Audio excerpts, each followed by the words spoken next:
Hello दोस्तों, मैं ओम शर्मा आप सभी का स्वागत करता हूं हमारे YouTube channel the even study. तो आज हमारी अपडेट क्या है? अपडेट है वाई बैन द सॉन्ग। अर्थात एक सॉन्ग था नॉर्थ कोरिया का जिसको साउथ कोरिया ने क्या कर दिया, बैन कर दिया है। ऐसा उस सॉन्ग के अंदर क्या था जिसके कारण दक्षिण कोरिया यानी साउथ कोरिया इस गाने से पूरी तरह से घबरा गया है? तो हम बताएंगे अपने सेशन में एक एक करके।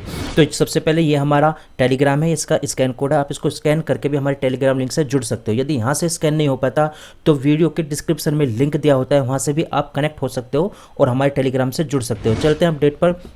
तो देख सकते हो टॉप स्टोरी में बड़े बड़े न्यूज़ चैनलों में इस स्टोरी को कवर किया गया है कि why South Korea is bang a song that recently went viral on TikTok. जो टिकटॉक पे बहुत अधिक वायरल था, इसको रिसेंटली क्यों बैन कर दिया गया साउथ कोरिया के द्वारा? फ्रेंडली फादर ये सॉन्ग का नाम है कि साउथ कोरिया ने टिकटॉक पर एक बैन कर दिया है सॉन्ग को, जो काफ़ी ज़्यादा हिट हो गया था। काफ़ी बड़े न्यूज़पेपरों में इसको छापा गया है, गार्जियन में इसको छापा गया है, कोरिया के अंदर भी इसको छापा गया है, जो कोरिया का डेली न्यूज़पेपर होता है एनसीबी न्यूज़ में इसको छापा गया है। तो चलते हैं अपने सबसे पहले अपडेट पर। तो इसमें ये बात बोली गई है, जो वीडियो बोला गया है, जो इसमें म्यूजिक दिया गया है वीडियो के अंदर, उसमें किसकी प्रशंसा की गई है? किम जोंग उंग की प्रशंसा इसमें की गई है, फ्रेंडली फादर के तौर पर और ग्रेट लीडर के तौर पर। इस आधार पर क्या इसको बैन किया गया? नहीं, इसके और भी बहुत ज़्यादा कारण है।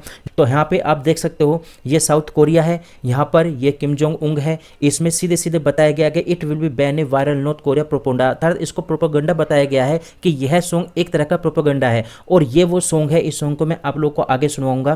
तो सबसे पहले ये देखो, ये जो सॉन्ग है ये नॉर्थ कोरिया का जो सेंट्रल टेलीविजन है, जो सरकारी टेलीविजन है, वहाँ पर इसको पब्लिश किया गया, रिलीज़ किया गया है उस सॉन्ग को के एक music video for the song friendly father, जिसमें क्या किया गया है? फ्रेंडली फादर के तौर पर किम जोंग उंग की प्रशंसा की गई है। अब ये जो सॉन्ग है, इस सॉन्ग को आप सबसे पहले यहाँ पर सुनिए।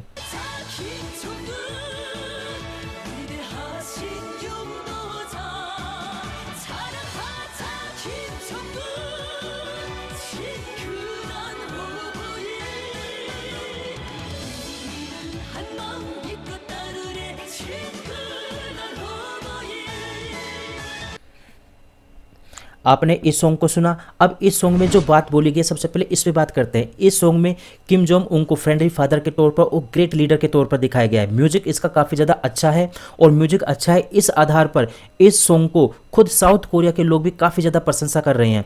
और इसमें डेवलप इकोनॉमी की बात की गई है, किस तरह से नॉर्थ कोरिया की इकोनॉमी इनकी लीडरशिप में काफ़ी ज़्यादा डेवलप की जा रही है। यहाँ के लोग, यहाँ के पीपल काफ़ी ज़्यादा खुश हैं। और देखा जाए तो खेलों में इन्होंने अच्छा अनुभव प्राप्त किया है। यदि हम गेम की बात करें तो गेम में इन्होंने अच्छे मेडल प्राप्त किए हैं। हालांकि भारत से यदि इसको कंपेयर किया जाए तो भारत भी इतने गोल्ड मेडल नहीं जीत पाया जितना नॉर्थ कोरिया जीत पाया, ये बात हकीकत है। तो इस आधार पर देखा जाए तो साउथ कोरिया के लोग इस गाने को काफ़ी ज़्यादा पसंद कर रहे हैं, क्योंकि इसका म्यूजिक अच्छा है।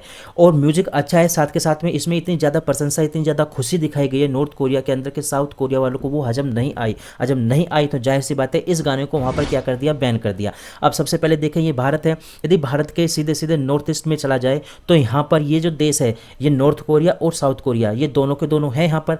अब आगे चलते हैं। सबसे पहले तो ये हो गया यहाँ पे साउथ कोरिया और ये हो गया नॉर्थ कोरिया। साउथ कोरिया और नॉर्थ कोरिया ही पहले एक द्वीप ही हुआ करता था। यदि हम इसकी हिस्ट्री की बात करें तो इसके हिस्ट्री की बात करें तो 1939 और 1945 से पहले ये किसके अंडर में था? लगभग देखा जाए जापान के अंडर में था। तो यहाँ पर क्या होता है, सेकेंड वर्ल्ड वार होता है। अब जब सेकेंड वर्ल्ड वार हुआ यहाँ पर, तो इसमें क्या होगा, जापान की बहुत बुरी तरह से हार हुई। जब जापान की हार होती है तो ये द्वीप किसके, जापान के हाथ से छूट जाता है। अब जापान के हाथ से छूट गया तो किसके हाथ में गया? अब यहाँ पर दो द्वीप, ये जो नॉर्थ वाला हिस्सा है ये किस में चला गया, ये रसिया के हाथ में चला जाता है। और नॉर्थ साउथ वाला किसके हाथ में चला जाता है? ये चला जाता है यूएसए के हाथ में, यानी अमेरिका के हाथ में चला जाता है। तो एक ही द्वीप है, लेकिन अब क्या हुआ, विचारधारा दोनों की अलग अलग हो गई। एक रूस को फॉलो करने लगा तो एक अमेरिका को फॉलो करने लगा।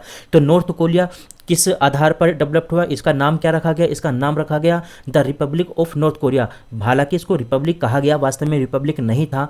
यहाँ पर क्या था, वही राजशाही थी यहाँ पर। तो यहाँ पर डेमोक्रेसी नहीं थी।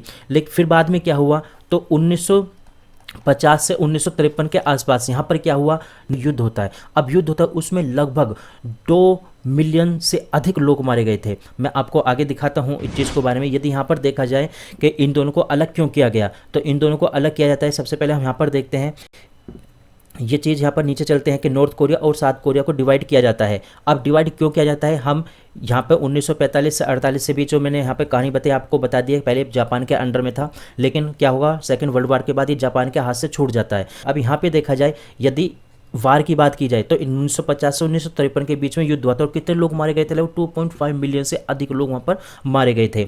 अब यदि आगे चलें तो कोरिया की, यदि साउथ कोरिया की कंपनी की बात करें तो साउथ कोरिया काफ़ी डेवलप्ड है, लेकिन मन में यही विचार आता है कि हाँ बहुत डेवलप है, लेकिन बहुत सारी जगह ऐसे हैं जहाँ डेवलप नहीं है। तो यदि इसकी कंपनी की बात करें, हुंडई इसी की कंपनी है, एलजी इसी की कंपनी है, आपने इनका बहुत फेमस है, नाम सुना होगा। सैमसंग का तो आप लोगों ने सुना होगा, बहुत फेमस। पोस्को का नाम सुना होगा। ये फाइनेंशियल ग्रुप है। किया का नाम तो सुना होगा, जो काफ़ी ज़्यादा कार में फेमस है, किया गाड़ी, तो इंडिया में भी है फेमस। तो ये इसकी बड़ी बड़ी कंपनियाँ, और यही नहीं और भी बहुत सारी कंपनियाँ हैं जो यहाँ को बिलोंग करती हैं साउथ कोरिया को। और साउथ कोरिया को बिलोंग कर, यदि कंपेरिजन की बात करें इनकी पॉपुलेशन के आधार पर, तो यदि इनकी पॉपुलेशन देखें तो इन दोनों की पॉपुलेशन 2013 से 22 के बीच में, यदि 2022 में देखा जाए तो साउथ कोरिया की पॉपुलेशन 51.63 मिलियन थी, जबकि नॉर्थ कोरिया कितनी थी, 25.66 मिलियन थी। अब नॉर्थ कोरिया की जो पॉपुलेशन है वो क्या हुई है, इंक्रीज हुई है, जबकि साउथ कोरिया की पॉपुलेशन आप यहाँ पे देख सकते हो डिक्रीज हुई है। आगे चलते हैं। तो हमारा अपडेट यहीं तक था, आप लोगों को कैसा लगा जरूर बताना। Thank you.